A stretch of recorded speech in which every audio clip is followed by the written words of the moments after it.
de que modo as pessoas cada vez mais circunscritas ao próprio mundo, a mundos distintos, podem habitar um espaço público, coletivo, com uma intenção que permeia todos.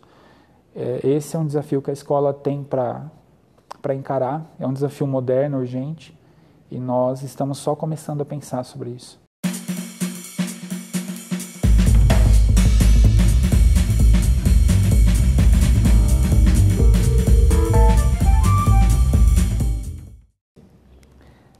A ideia do conceito de espetáculo de si, ela é uma ideia propositiva. Ela vem no sentido de atualizar, de produzir uma releitura do conceito de sociedade do espetáculo do Guy Debord, mas atravessada por objetos, por cenários, por contextos que são caros ao nosso tempo. O Debord, já no momento em que anuncia uma sociedade do espetáculo, ele a pensa como uma atualidade daquilo que Marx tinha conceituado, de uma inversão da proposição moral das pessoas que buscavam, a partir da lógica do capital, ter e não ser, né? Então, o capital, segundo Marx, propiciou esse deslocamento, onde as pessoas buscavam ter coisas. Para o Debord, em seu tempo, esse ter coisas já não era mais suficiente. As pessoas estavam em um novo estágio onde elas demandavam, onde elas precisavam parecer, né? Então, a ideia de posse, ela era atravessada pela necessidade de demonstrar para as pessoas as coisas que elas tinham. O conceito de sociedade do espetáculo, atualizado a partir da leitura de um espetáculo de si, na verdade não só uma releitura a partir de contextos contemporâneos, mas também uma inversão da primazia da leitura. Ou seja, no Debord, o conceito de sociedade do espetáculo parte de um pressuposto de uma análise da sociedade, né? O que é caro ao conceito do espetáculo de si é a análise do sujeito. Que tipo de sujeito é produzido no interior de uma sociedade que é espetacular, mas também protagonizado pelas mídias, pela cybercultura, pela internet. De que modo as pessoas se comunicam, se relacionam a partir desse novo contexto. Então, o espetáculo de si, ele traz inclusive na escolha das suas palavras a supressão intencional do termo eu. Porque justamente a ideia de uma pluralidade de possibilidades de ser e de estar no mundo, ela é ao mesmo tempo atravessada por um processo de uniformização. Ou seja, ironicamente, nós temos hoje a possibilidade de nos vestirmos, de nos comunicarmos, de interagirmos, daquilo que comemos, daquilo que assistimos, uma possibilidade quantitativa muito grande. Sobretudo quando nós olhamos o que as pessoas buscam, o modo como elas se subjetivam, se comunicam, se relacionam, o modo como elas se postam no mundo, é um modo cada vez mais padronizado e uniformizado. Tal qual o mecanismo que Adorno e Horkheimer usaram para descrever os processos da indústria cultural, a partir de uma lógica de uma intenção de produção de consumo, a ideia do espetáculo de si é mostrar como essa sociedade espetacular, atravessada pelas mídias, produz uma lógica de produção em massa da subjetividade das pessoas. O modo como as pessoas interagem, o modo como elas se expressam é marcado cada vez mais pela lógica do espetáculo. As pessoas buscam se expressarem no mundo para serem consumidas como um espetáculo. As pessoas utilizam as redes sociais, o YouTube, o Facebook, o Twitter, não para se comunicar de uma maneira autônoma, singular, crítica, mas para que elas possam ser consumidas, possam ser assistidas, possam ser contempladas. Isso significa dizer que entre o sujeito e o objeto da sua comunicação, a sua linguagem, há, de modo diverso, atravessados vários contextos, várias formas de se comunicar e de se pôr. Então, quando as pessoas buscam audiência, elas buscam mecanismos que vão propiciar, que vão fomentar essa audiência. E nisso, o nosso modo de nos comunicarmos está cada vez mais padronizado, cada vez mais próximo. E essa lógica de uma competição voraz para ser assistido, para ser consumido, passa muito pelas normas, pelo formato de uma lógica de competição de mercado. Ou seja, em uma sociedade protagonizado pelo espetáculo de si, vai ter mais audiência, mais pessoas assistindo, quem for mais espetacular no formato em que a sociedade impõe. Ou seja, se eu buscar me comunicar de uma maneira distinta, singular, única, não preocupada com a audiência, eu vou ter muito menos chance de ser e estar representado nesse mundo. Se você olhar, por exemplo, os principais youtubers hoje brasileiros, eles têm um padrão estético, um padrão comunicacional muito detectável, assim, né? Então, a nossa forma de ser e estar no mundo passa, a partir da leitura do espetáculo de si, por um processo de uniformização, buscando a produção de um espetáculo da própria vida para que outras pessoas consumam.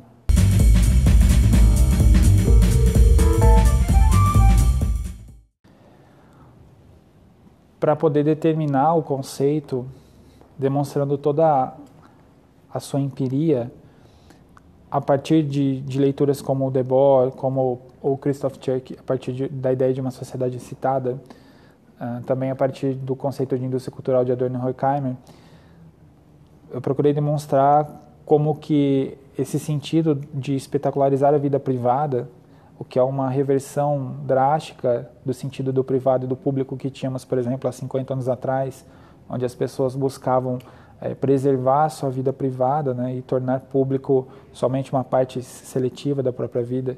E hoje nós temos uma inversão total desse processo, onde as pessoas buscam a todo momento expor a sua vida privada para que as outras assistam, como se esse fosse o sentido da própria vida privada. Nós buscamos demonstrar de processos habituais, cotidianos, até casos extremos.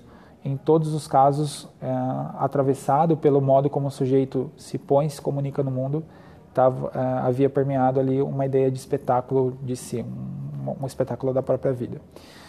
Então, por exemplo, quando os sujeitos vão hoje aos shows, né, e ao invés de contemplar os shows, eles mediam a sua relação da experiência individual com o espetáculo por uma tela e assiste a gravação daquele show, embora esteja lá ao vivo, porque o intuito dele naquele show é, na verdade, mostrar para as pessoas que ele esteve ali. Quando você tem jovens hoje que popularizam as suas relações íntimas com os grupos de amigos através de comunicadores instantâneos, quando você tem pessoas que desde o almoço à janta estão publicizando a própria vida para que as outras assistam, você tem uma necessidade, uma compulsão, uma prática obsessiva por tornar a vida privada um espetáculo para que as pessoas assistam.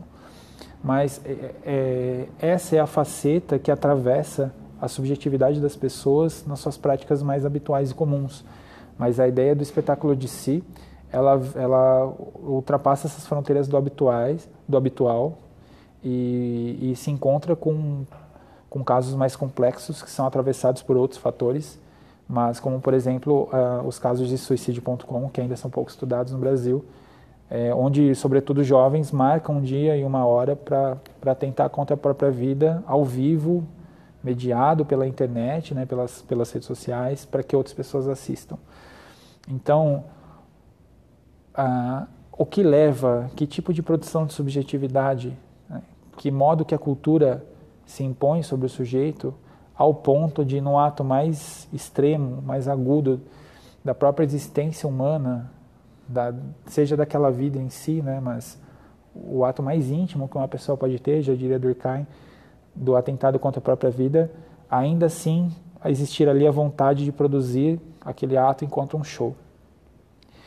Então, sobretudo quando nós pensamos na dimensão da escola, porque o espetáculo de si, ele é produzido de maneira muito intensa nos nativos digitais, aqueles que nasceram, sobretudo a partir do ano de 94, já tendo habitualmente as telas no seu cotidiano.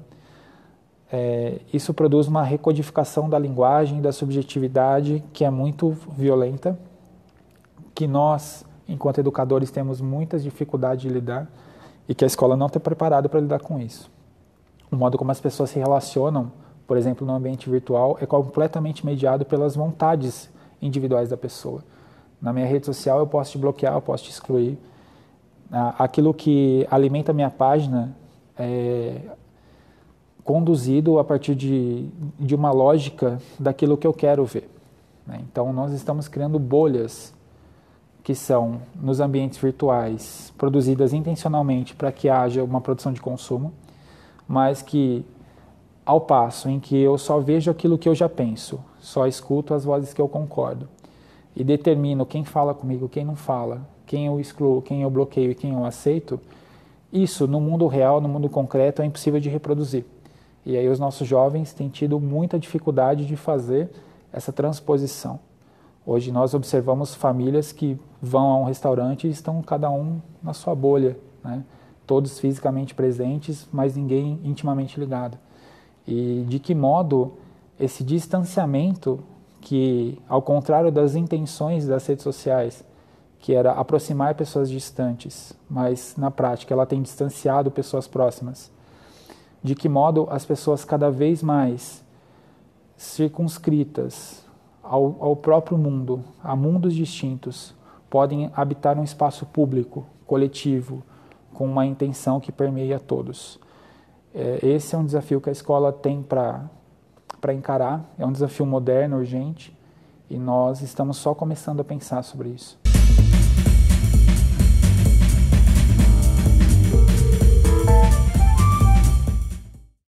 Olha, essa é uma pergunta complexa e existem uma infinidade gigante de fatores e tentar responder isso é um exercício de ingenuidade.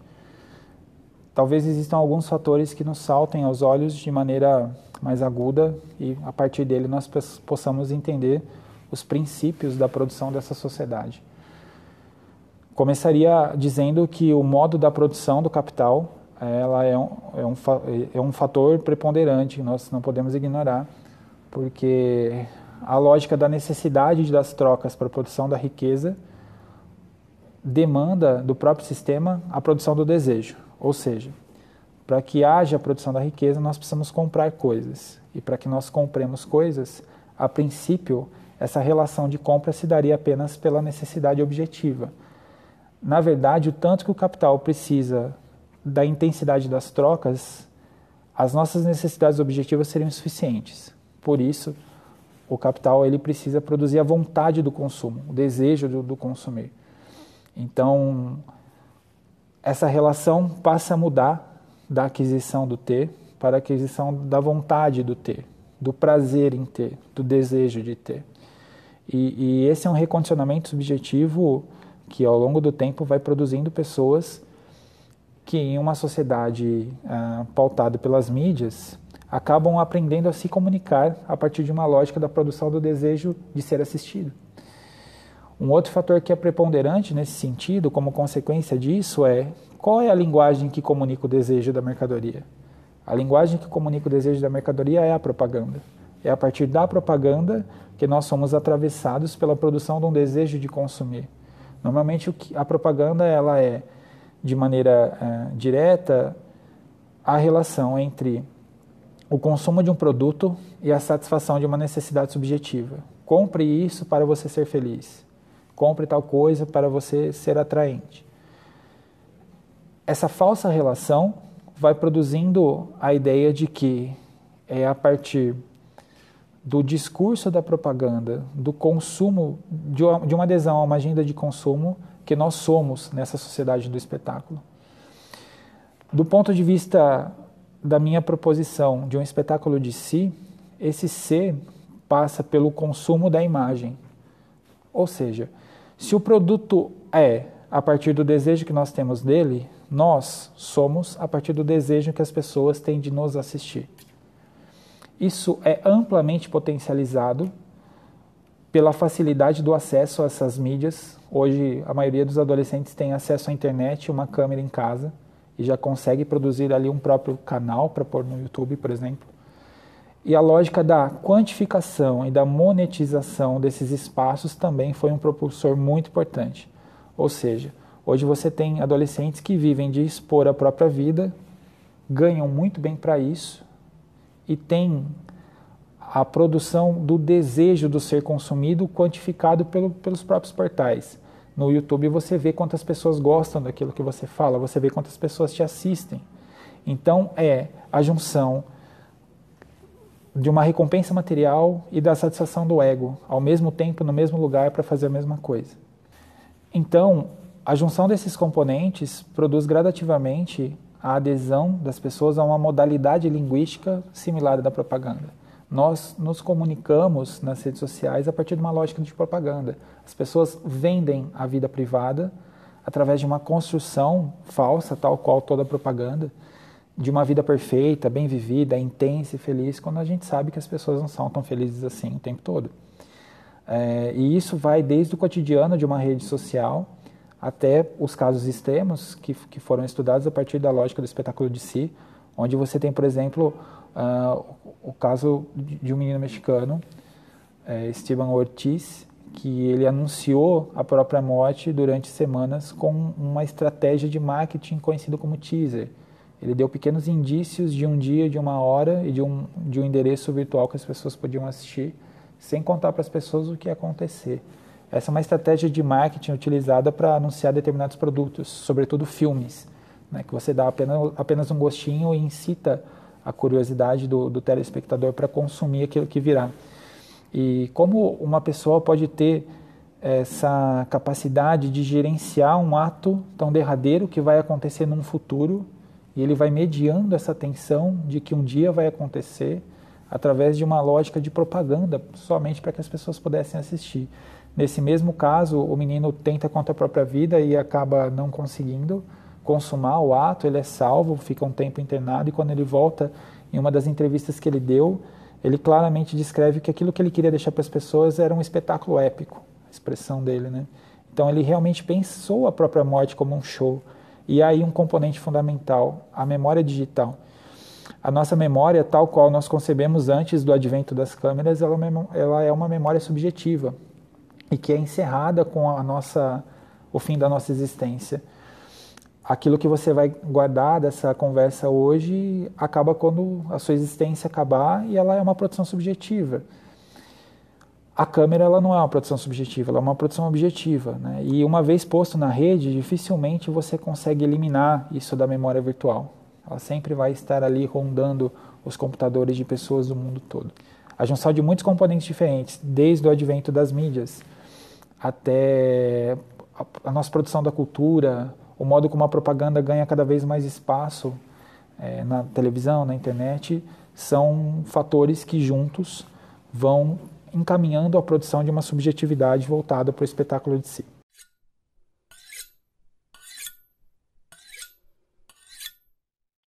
Quando pensamos em cultura digital, comumente discutimos as mídias, as tecnologias, as novas possibilidades, mas a minha provocação é que pensemos nos sujeitos. De que modo isso tem atravessado as pessoas, de que modo isso tem distanciado as pessoas, de que modo isso tem transformado as pessoas a partir da sua lógica de percepção do mundo, de comunicação com os outros. Em tempos onde temos famílias cada vez mais fragmentadas, distantes, pouco conectadas entre si, a escola pode ser o último reduto, o único reduto de humanização.